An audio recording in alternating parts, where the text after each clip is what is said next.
What if you could have a bigger impact than you ever dreamed or imagined? I'd like to welcome Scott Curry to the Design Your Legacy podcast this lovely day. Welcome, Scott.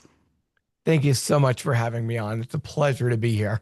It is my pleasure to host you, and I believe you're joining from Colorado in the United States of America. That's right. Wonderful. Okay, well, let's just jump into an icebreaker and then we will start with our list of questions as we were able to break the ice in our preamble. So, what's a good icebreaker this lovely morning? Well, it is a lovely morning here in Colorado, nice and cold. And something that a lot of people don't know about me is I actually prefer going out hiking in the cold because I don't like the summertime. It's too hot, too sweaty. But in the winter, you can just layer up however you want. So ideally, anytime it gets well below freezing, that's when I love to go out and go hiking and camping.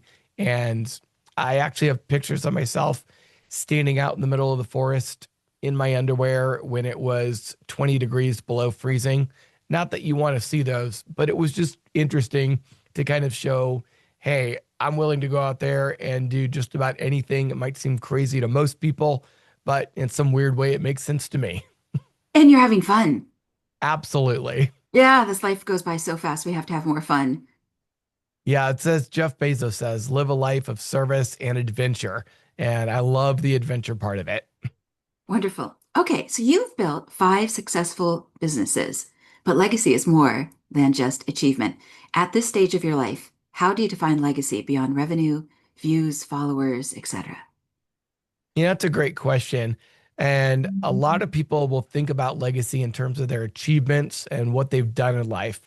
But at the end of your life, when you pass away, and I know a little bit about this because my mom just passed away a few months ago, is that when you die, your kids aren't going to remember your accomplishments. They're not going to remember your achievements.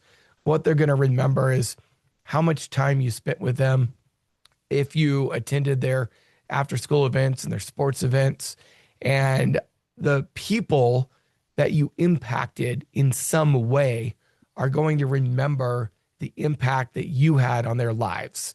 So for me, legacy has nothing to do with achievements or accomplishments or business or success. It has everything to do with the impact that we can have on other people's lives. Yeah, absolutely. Thank you for sharing it because then it does become legacy becomes very personal when I think that you've had either a positive role model or a connection that's so deep that influences you beyond money of this world. I think they say in the world, but not of the world, for instance. And it's so fascinating because the dictionary definition of legacy has never been, in terms of all the guests on this podcast, and there's been about 250, there's never been a parallel regarding like what the dictionary says and what someone's own personal meaning is regarding the word. And what Um, is that dictionary definition? well, the etymology originally of the word is if like for individuals that were royal, it's like if they were a messenger on behalf of someone that had affluence. But also, it's if I go back to this idea of death or taxes, it's like, well, how we're remembered, but it's a very surface level definition regarding Merriam-Webster. It's not like when somebody thinks about their mother or, there's like a moment, like what I call like a tie-in that connects us to this earth. Yeah, it makes a lot of sense. I think it can be very difficult in words, especially in the context of a dictionary, to really explain that deep emotional connection that people have to legacy. Yeah. And I think it is those family relationships and the relationships that we create in this world that make everything so meaningful. Absolutely, it is. Yeah. Okay, so you've got an organization called Faith Roar. What is it? And I know that it gave you financial freedom amid serious illness and profound personal loss. So say more. Yeah. So about 5 years ago, I started a company called We Profit Day and Night. And that We Profit Day and Night company posted videos on YouTube, provided courses, education, coaching to help people get started investing in the stock market. And that business took off. It was just the perfect timing around COVID when everybody was home. Nobody was really watching or nobody was really going to work. So everybody was watching YouTube. And it was just the perfect time to start a YouTube channel. And since then, the business has done extremely well, generating over $250,000 a year in profit.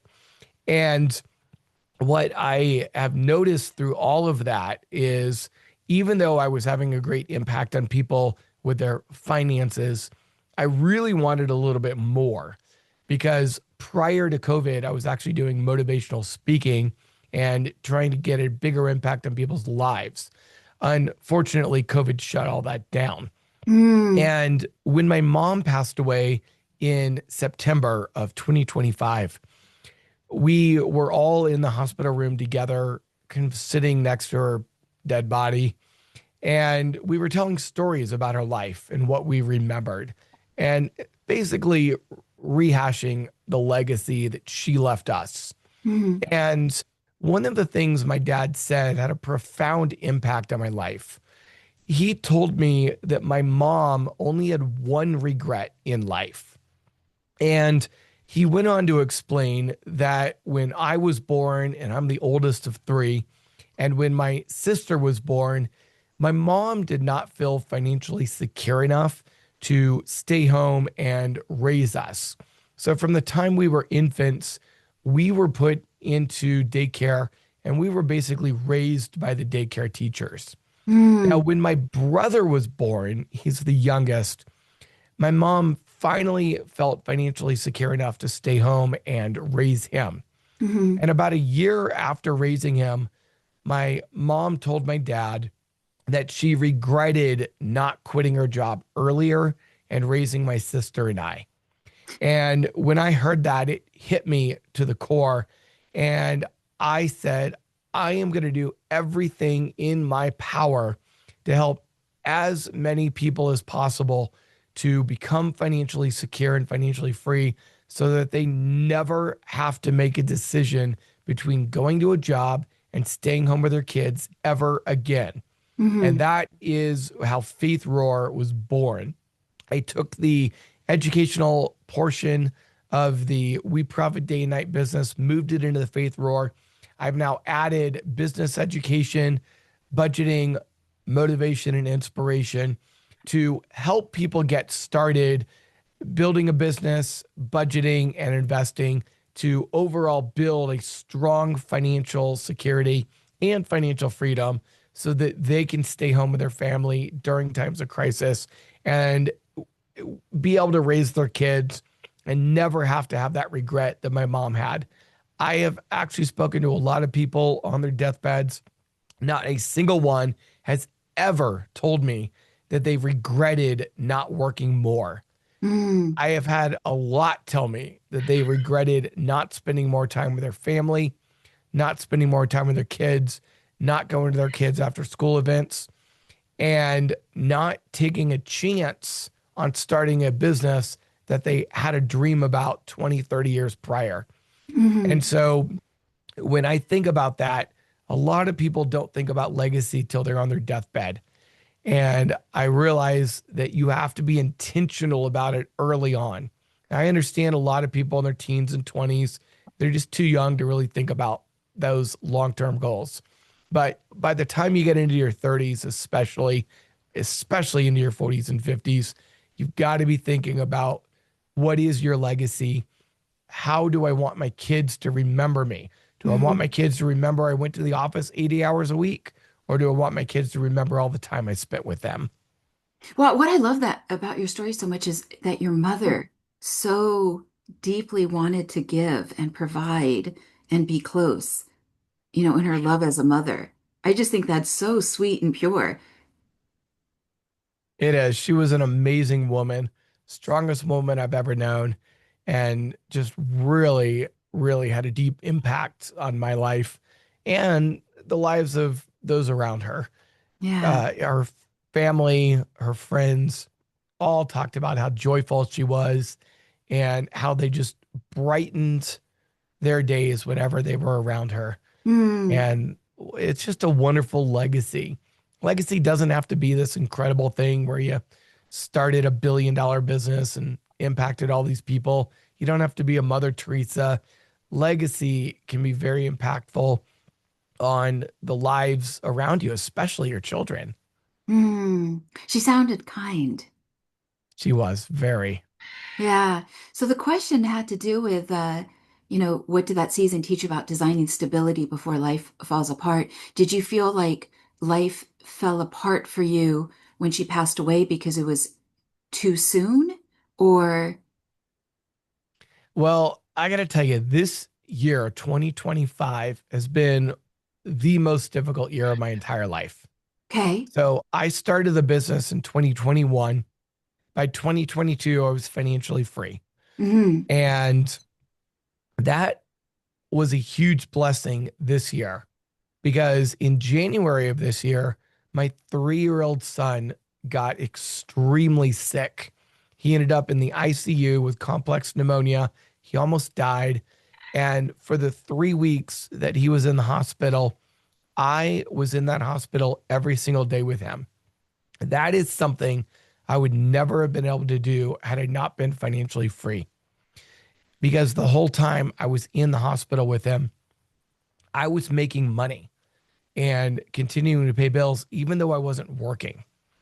And when my mom passed away in September, she was also in the hospital for about 3 weeks before she passed away. And again, I was in that hospital every single day with her, and I was making money the whole time, even though I wasn't working. And that was really important to me is building up that residual income, building up that financial freedom before everything fell apart this year, because that financial freedom got me through the most difficult year of my life. Yeah, thank you for sharing that. And that, even though it's not joyful to be in those transition moments, how much relief you must have felt that you set the structure up ahead of time. Like you made the deposits to the financial world of yours, the financial investment world, so that it was one less thing that you had to worry about. Because if someone's working a paycheck job, then it's like they're losing the 8 hours at the office because then their time equals money compared to their money making them money. Not to mention the fact that most people who work at a job have maybe 2 or 3 weeks of vacation every year, Hmm. and they just can't. How many people have the time off from their job to take Hmm. 6 weeks off over the course of a year? Not too many. Hmm. Yeah, absolutely. Out of curiosity, what are the four other businesses that you've created in your lifetime? Yeah. Well, I've created a lot more than four in my lifetime. I'm still running four. Okay. Uh, the four that we're currently running, I've got an online jewelry company. Well, I also have a school uniform company that provides school uniforms mostly locally here in Colorado. And obviously, we've got Faith Roar, we got We Profit Day and Night. And then the other one is Severe Videos, which is a storm chasing company. So every May after my kids get out of school, I load them up in the car and we drive around the country and chase tornadoes. Oh, that's awesome. Oh, that is so Yeah. adventurous. Like I said, I love to live a life of service and adventure. Yeah, yeah, that's awesome. So whether you're in the freezing cold of Colorado while hiking or in the plains of Kansas looking for that tornado, good on you. Exactly. Yeah. So you've lived through grief, illness, and an abusive narcissistic relationship. I'm glad you're bringing that up because it feels sometimes like evil is just seeping in these days in this world, and it's a proactive effort to not get infected by it. So these are experiences that can shatter identity for many. How did those trials reshape who you wanted to become and what you wanted your life to stand for? So yeah, what happened? Yeah, I got to tell you, it's a good question because you're absolutely right. It can shatter identity, especially the emotional abuse. And my identity was shattered. And I'm not going to sit here and say I've completely rebuilt that identity. All of this happened this year, and I am still going through it. I am working with a counselor to try to rebuild that identity and figure out what that looks like going forward. Prior to all of this going down, my identity was really surrounded around being a YouTuber. And Mm, yes, I was out there helping people, but it was more focused on my success and what I had accomplished.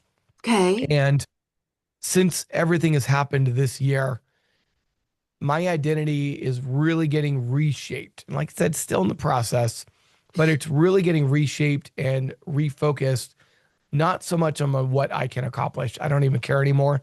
It's really on how many people can I help and what kind of impact can I have on their lives. Yeah. And so that's the big change that has occurred coming through all of this. I think it really forces you to rethink what's really important in life.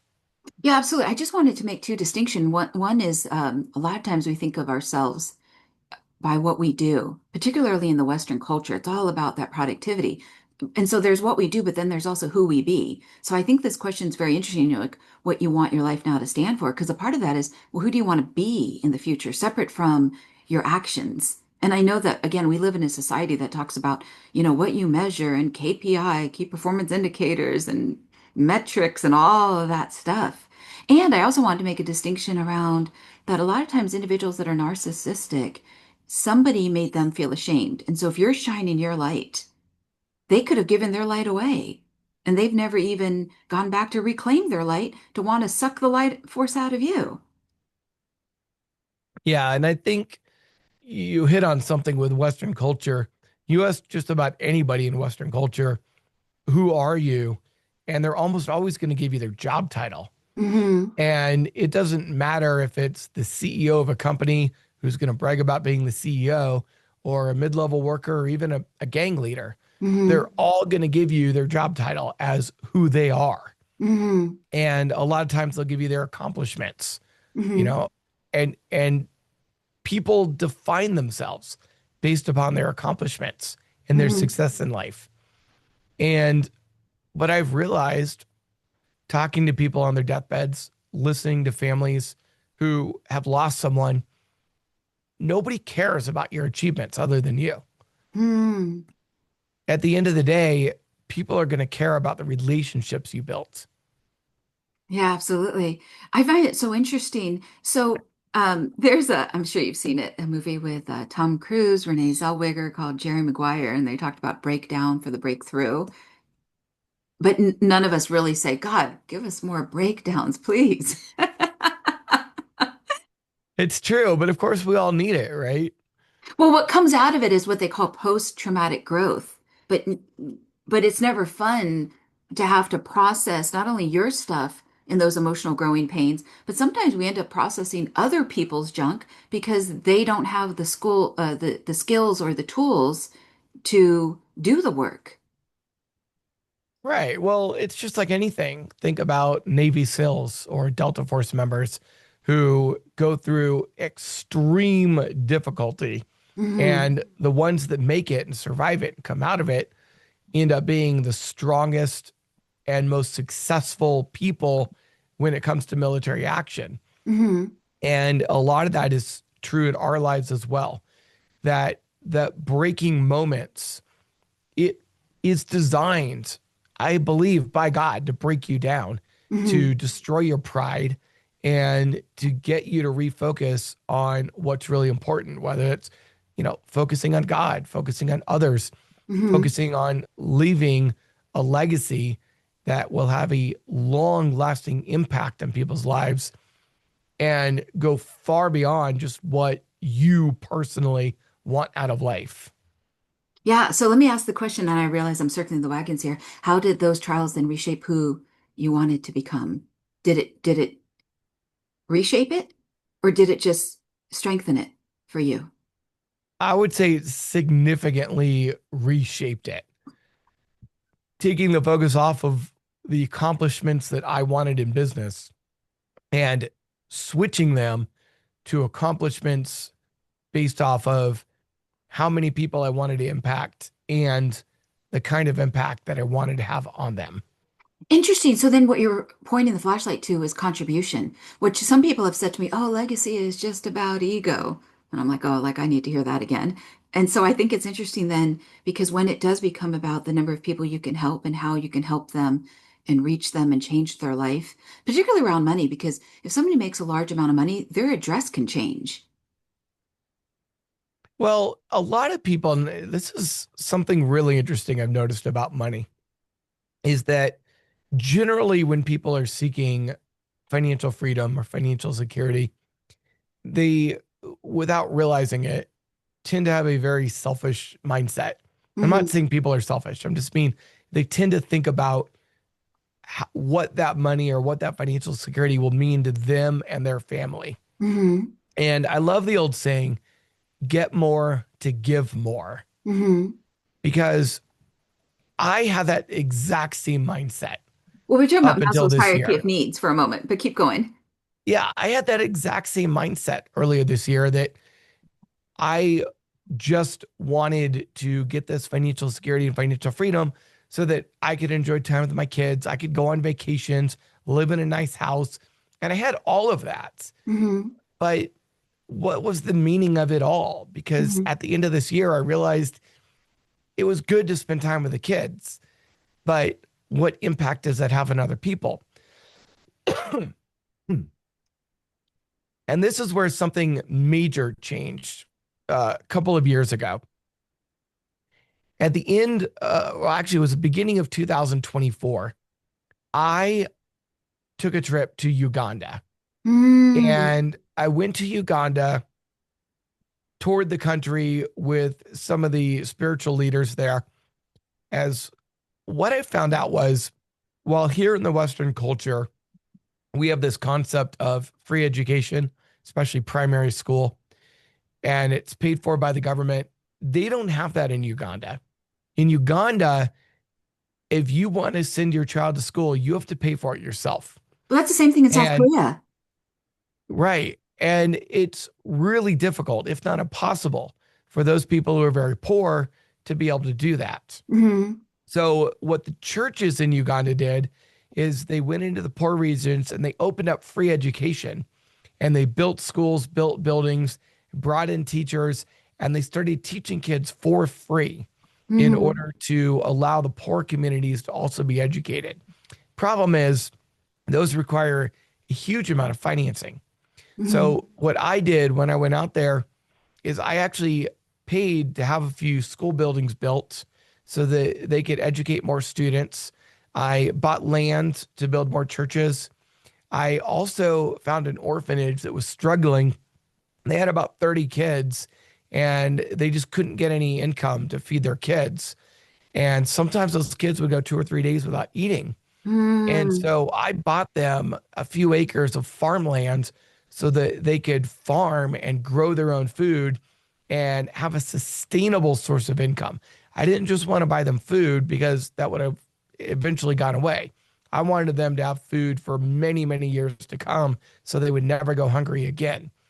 And this is what I mean by get more to give more, Hmm. is that the money that I made allowed me to have a huge amount of excess that I was then able to go and give.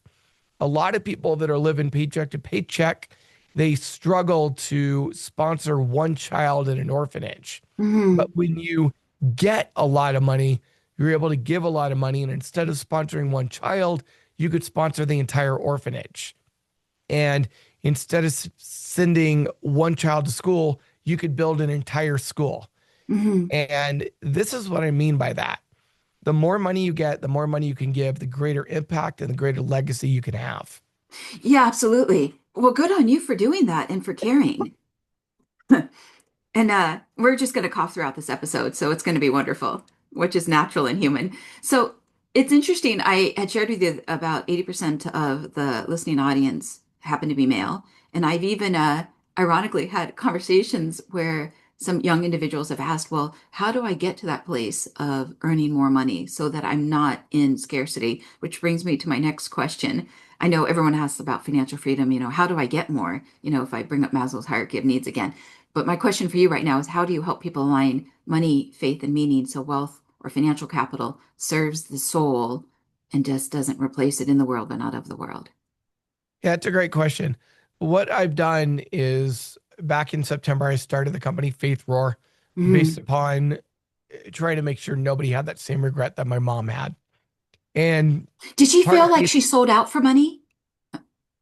no, no, Okay. she was doing what she believed best at the time. Hmm. She was thinking long term.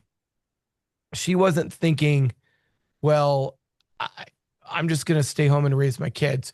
She was thinking, my kids need money to survive in the future. So I'm going to keep working so that we can get all of our debts paid off so that they will have a good future. Hmm.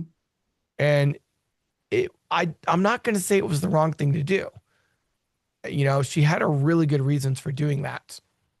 I think the issue just came down to that She had a in the regret end, once later she on. experienced the other side of it, I think she wishes she could have been poor and raised her kids rather than be wealthy and not raise her kids. Time is a very interesting asset because it's non-renewable. Exactly. And Yeah. you ask anybody who's wealthy, time is their most valuable asset. Yeah. So, okay. So, was there anything else you'd like to add in terms of the answer to this question? How do you help people align money, faith, and meaning so their financial capital serves the soul, Yeah. their So soul? what we did with Faith Roar is I looked at the entire picture of finances and I realized people need three things. One, they need to make more money. Two, they need to spend less money so that they're making more than they spend. And three, they need to invest their excess so that they can grow their wealth over time. And so Faith Roar really encompasses all three of those pillars. We teach people how to make more money by starting their own business. We teach people how to budget effectively so that they're spending less than they make. And we teach people how to invest so that they can grow their money over time. And those three pillars are taught through online YouTube videos, which are completely free. They're also taught in a very, very inexpensive online Discord community program that we have. It's just $10 a month. And then we also do live events where, again, the tickets are very, very inexpensive, around $20 per ticket. And the reason that I made everything so cheap, it's not because the information's bad. It's because I wanted people to be able to afford it. Mm, I want to get the message out to as many people as possible. My goal in life now is to help 1 million people become financially free. And so I put together all these resources to try to help people get there and teach people how to start a business, how to build residual income, how to budget, how to invest, so that they can then go out and accomplish their dreams and their goals in life. And the entire purpose of it is not really to make money. I've already made my money. I don't need more. My purpose in that is to help as many people as possible. And that is what Faith Roar is all about. And of course, all those resources are on faithroar.com. We're holding the very first live event on January 31st here in Colorado. And then from there, we're going to start expanding throughout the country. that's great. And I think a lot of times when you spoke about the $10 a month or the $20 a ticket and making it accessible to individuals, because somebody might be hungry for knowledge, they might be hungry to learn. And yet, if the barrier to entry is too high, then they don't receive that head start. Yeah, exactly. And a lot of people sell courses for 500, 1,000, $2,000. And, there's nothing wrong with that. The information's valuable. And I honestly believe that if you're going to put $500 in a course, you might make 5,000. If you're Hmm. going to spend $2,000 in a course, you might make 20,000. If you Hmm. spend 20,000 on a course, you might make 200,000. The Hmm. value is there. It's Hmm. it's really, really important to invest in yourself. But a lot of people just don't have that money, They don't. especially if they're struggling. Well, So absolutely. They're I want to help people at that beginning stage, help people get started so that they can achieve larger success in the future. And that's why I made everything affordable. And the only reason I was able to do that is because I've already made my money.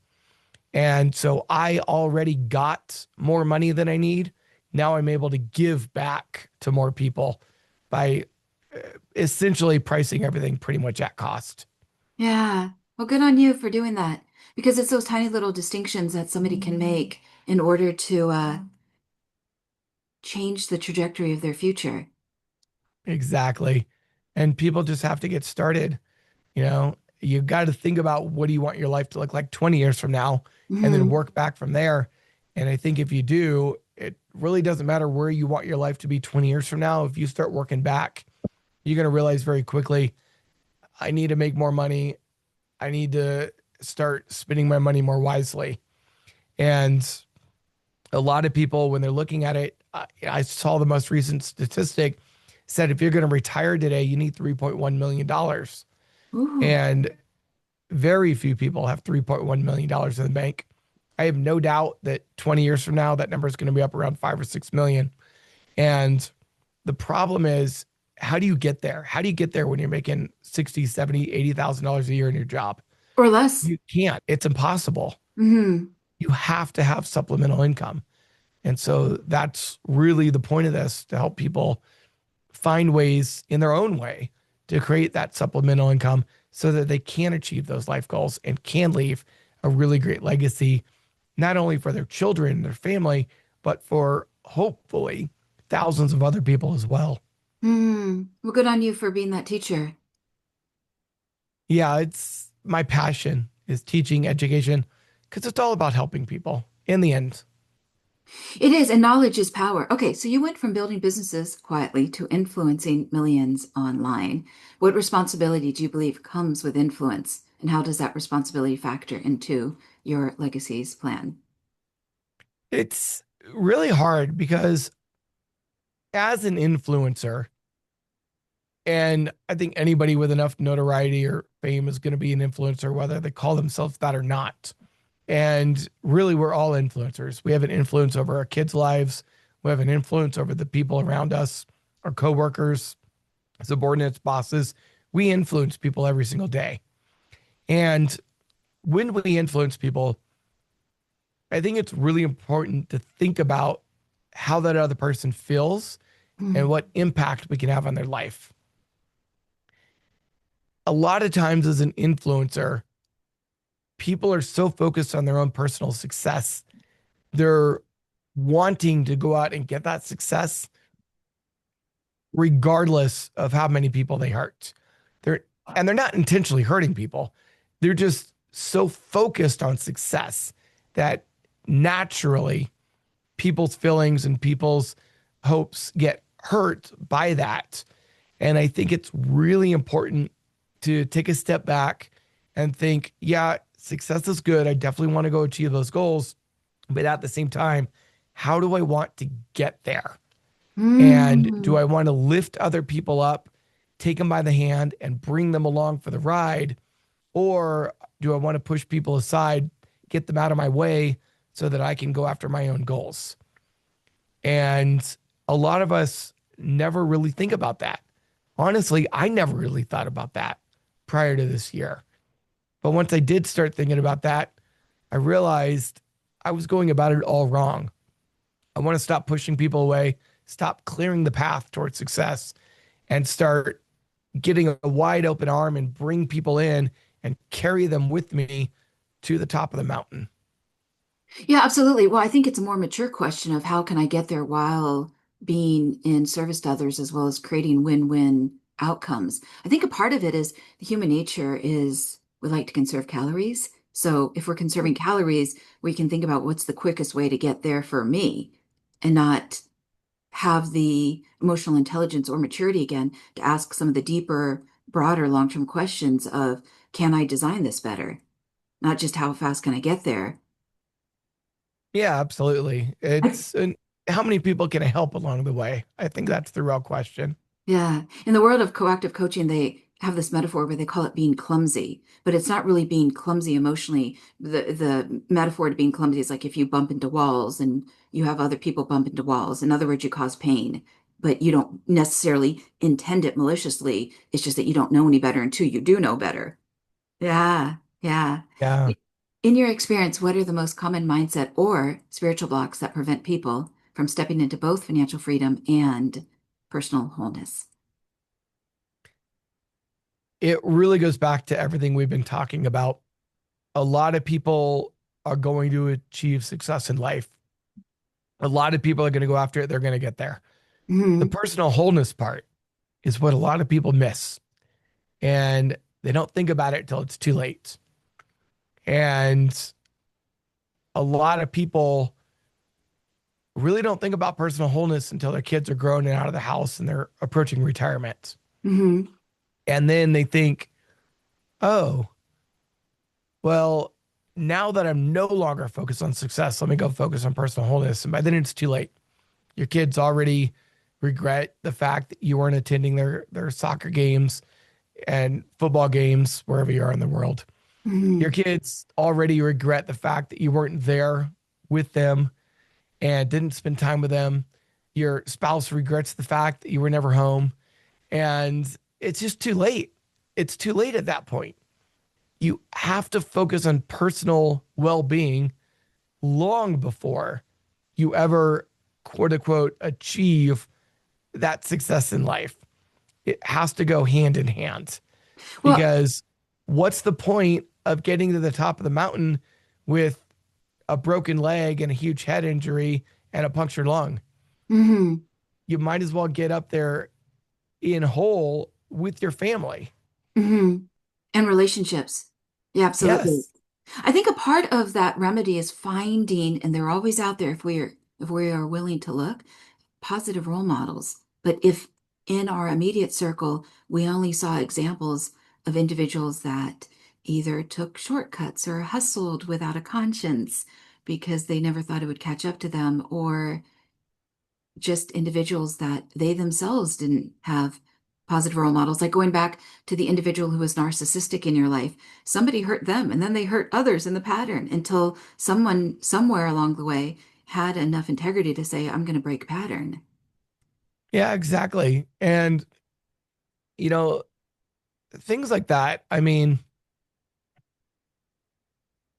I don't believe, unless you're a psychopath, I don't believe that people intentionally hurt others.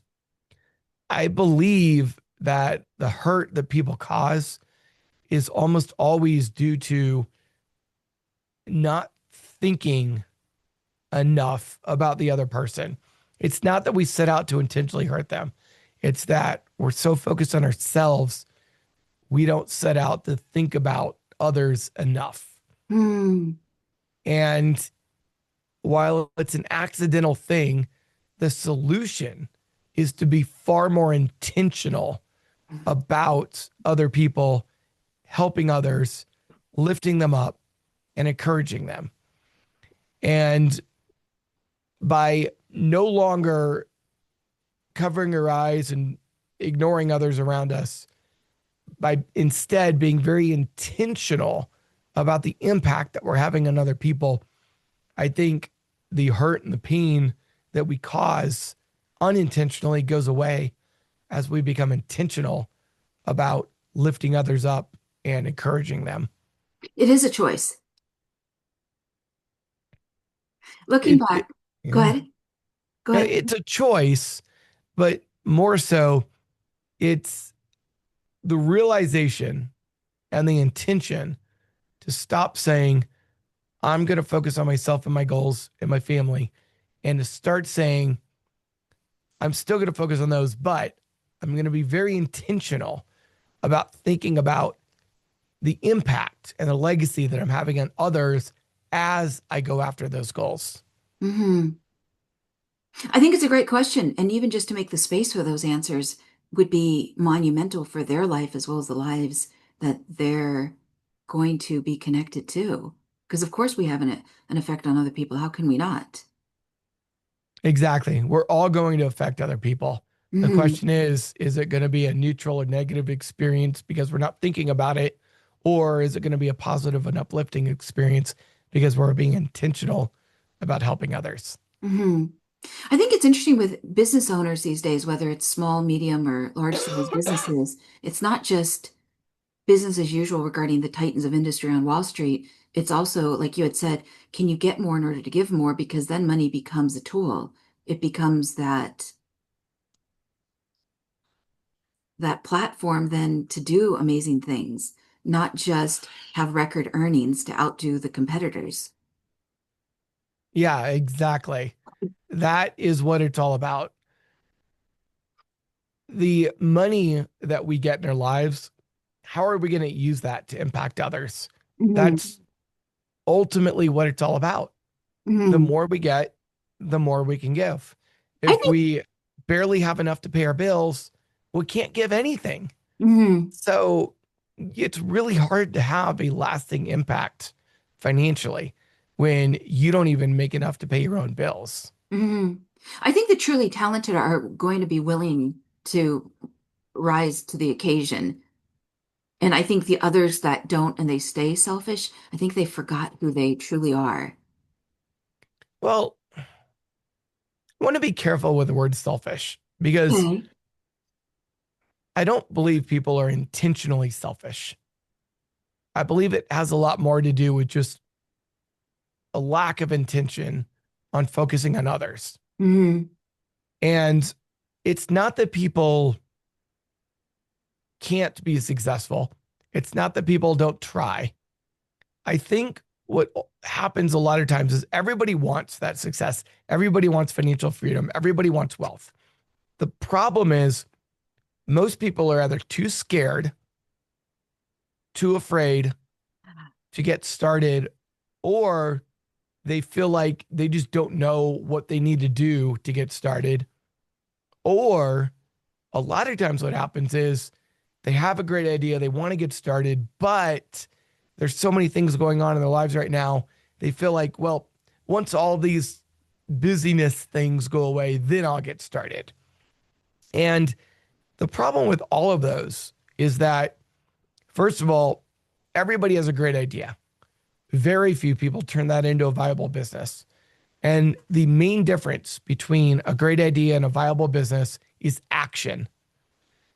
You have to get started. You have to take action. You got to do something Hmm. to get started because, the old quote attributed to Albert Einstein, even though he didn't actually say it, the definition of insanity is continuing to do the same thing over and over again and expecting a different result. And the problem is, if you just continue to go to your job every single work day and then you come home and you watch football and eat some dinner and go to bed and do it all over again, and you think anything's going to change in your life, you're fooling yourself. The actions you've taken throughout your life have led you to where you are today. Hmm. And if your life is great and full of purpose and you're making a ton of money, you did it. And if you're Hmm. struggling and you're beat down and you can't pay your bills and you're stressed out, you did it. And a lot of people don't like to hear that because a lot of people want to blame others. Well, my job just won't pay me enough, or my boss won't give me a promotion at work, or the government's taxing me too much, or my rent keeps increasing. There's nothing I can do about it. And a lot of people come up with these excuses of why they're not successful. The problem is, if you're blaming others for your lack of success, that means you can't be successful until these other people change. And the reality is, those other people aren't going to change, which means you'll never be successful. On the other hand, if you're blaming your lack of success on yourself and you realize, you know what, I probably didn't need to drink all that beer. I probably didn't need to spend all that money. Probably didn't need to spend $1,000 in Christmas gifts. Probably could have done it for 200. You start thinking in those terms, realizing that you are the one who can impact and change your life. And all of a sudden, now that you are the one who has control over your life, you are also the one who can now get started to change your life and make it better. And so we have to eliminate all those excuses, all those fears. Another thing people say, well, what if it doesn't work out? And they're afraid of failing. And my question is, well, what if it does? Because if you never get started, you're guaranteed to fail. If you try, you might fail, but you also might succeed.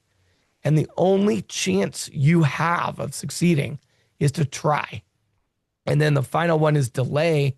And the problem with delay is the timing is never right. You're always busy. You're always stressed out. You've always got financial obligations.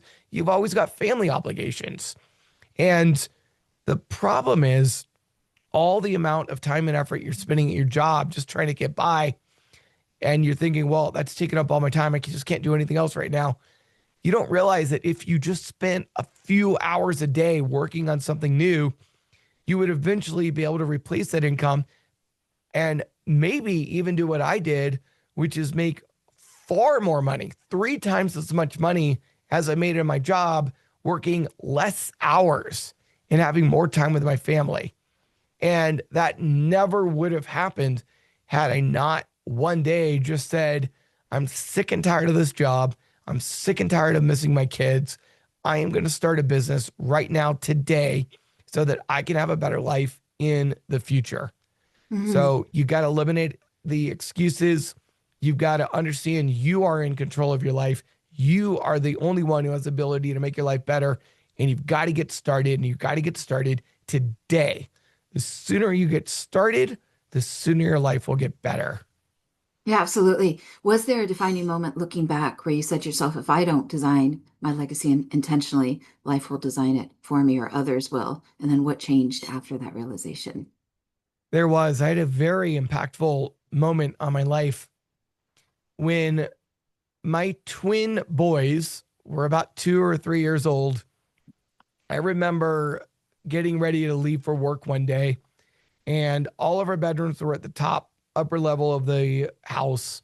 And we had a gate that went across the top so our kids didn't fall down the stairs and kill themselves. And I was getting ready to leave for work, and I climb over that baby gate, start to walk down the stairs, and my twin 2 year olds come running to the gate. They're holding on to the gate, and they're twins. So they're talking in unison, and they're both at the top of the gate, crying, bawling, tears coming down their faces, saying, Daddy, don't leave us. Daddy, don't go. Don't go, Daddy. Don't leave us. Don't go to work. Come back. And I'm looking up at my kids, begging me to stay there and spend time with them, tears running down their face. And I said, some way, somehow, I am going to find a way to become financially free, start my own business so that I never have to leave my kids again. And it took me about 7 years to actually accomplish that.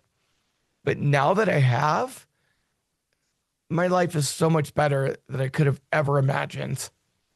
That's quite an inciting moment.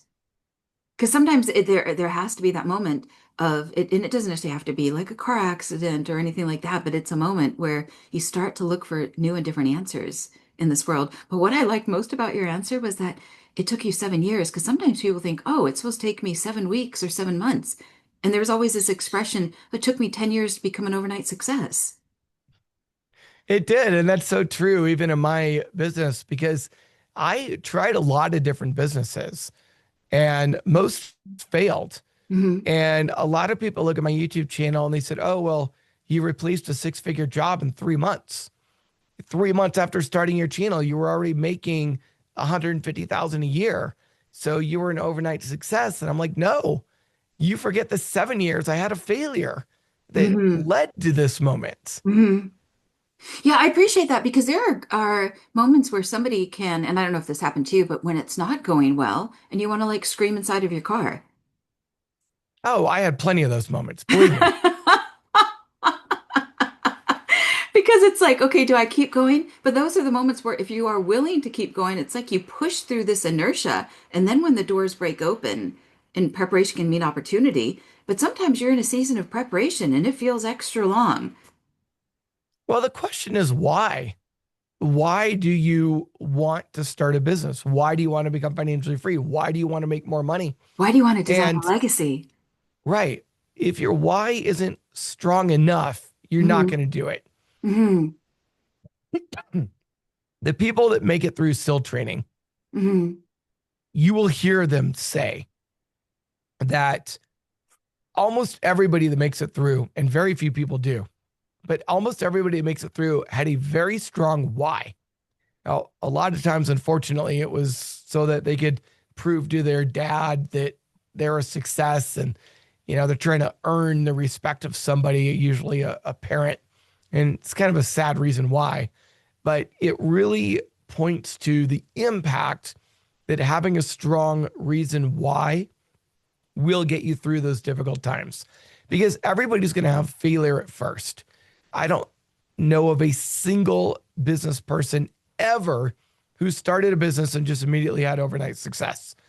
Even Elon Musk with Tesla and SpaceX was on the verge of he was on the verge of bankruptcy, literally hours away from shutting down his business at multiple moments throughout the early years of Tesla and SpaceX.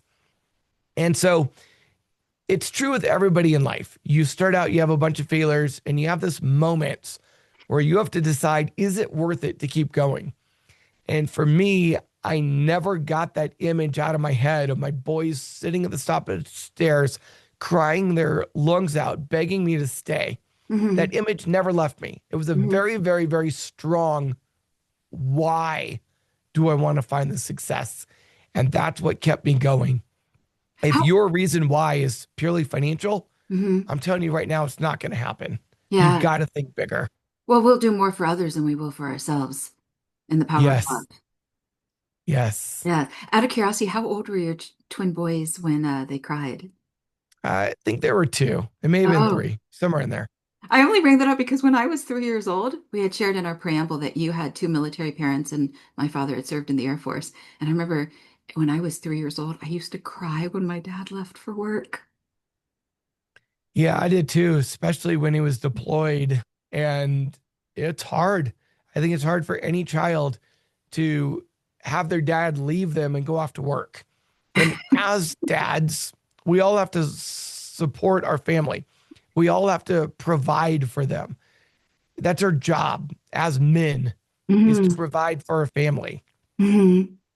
But a lot of times, I think as men, we get so focused on providing financially that we forget to provide emotionally.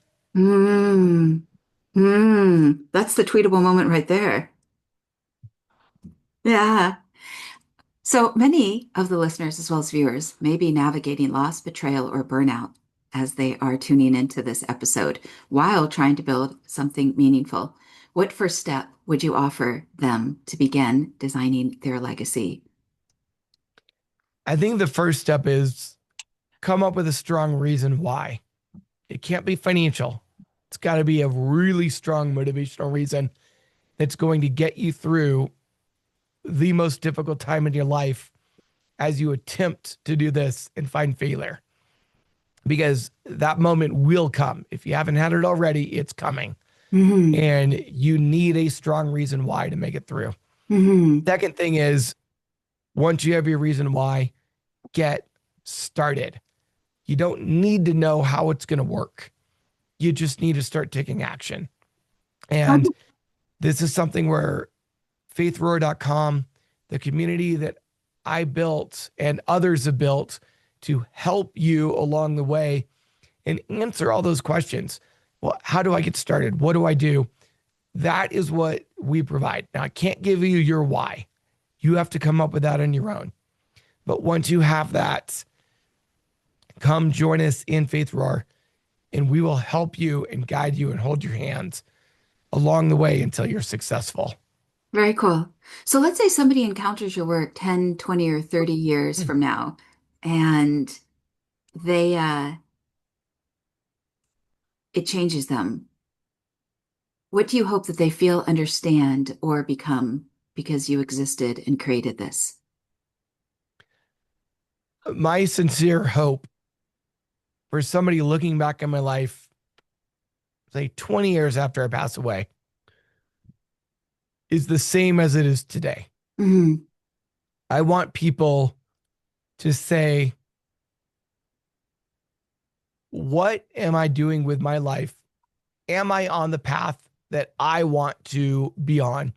Am I taking the right steps and doing the right things to achieve the legacy that I want my kids, my friends, and even complete strangers to remember me by?